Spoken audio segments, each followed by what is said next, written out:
Botol kicap. Lagi buah hal. You orang makan nasi kah? Lu orang makan tai?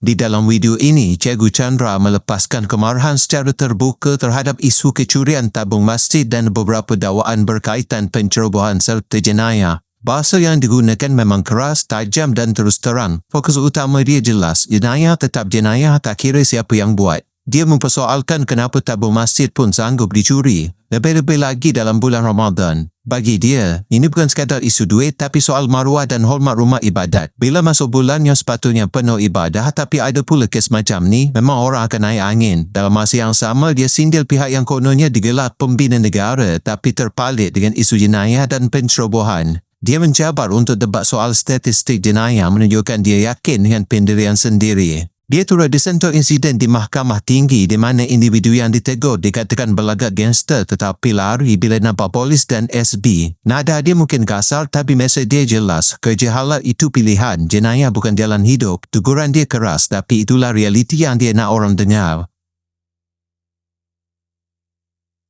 Botol kicap. Lagi buah hal. You orang makan nasi kah? Lu orang makan tai? Tengok kat belakang ni. Tabung masjid pun kau pergi curi, kau pergi ceroboh. Jadi pihak masjid, tolong bagi lebih banyak tabung. Mereka boleh mengemis selepas ini. Lu orang tak nak malu kah? Tanah pun lu orang curi. Kuil pun you orang buat haram. Lepas tu mana itu Arun Doraemon mana? Sama itu kicap jelutong mana? You kan biasa cakap ini orang semua belian negara. Kepala otak korang. Tak nak malu kah? Bulan Ramadan kau buat benda-benda macam ni. Buat kerja lah botol kicap. Memang lu orang ni memang botol kicap. Tak mau buat kerja. Malas. Buat kerja-kerja haram macam ni. Pergi curi tabung. Lu orang tak nak otak kah? Memalukan lah Memalukan bangsa sendirilah. Pakai otak lah Anna.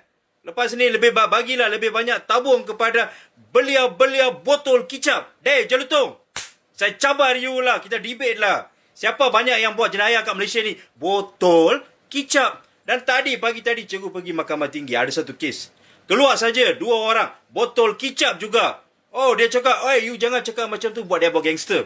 Nasib baik kita ada belakang. Kita ada SB kat sana. Terus lari. Tengok saja polis lintang pukang. Mereka ni sebenarnya ibarat, I tak tahulah apa, sotong ke, pondan ke, kita tak tahulah. Syuk Hobbies gembira kongsi tiada takut. Syuk Hobbies suka kongsi sepanjang hari. Inilah Syuk Hobbies.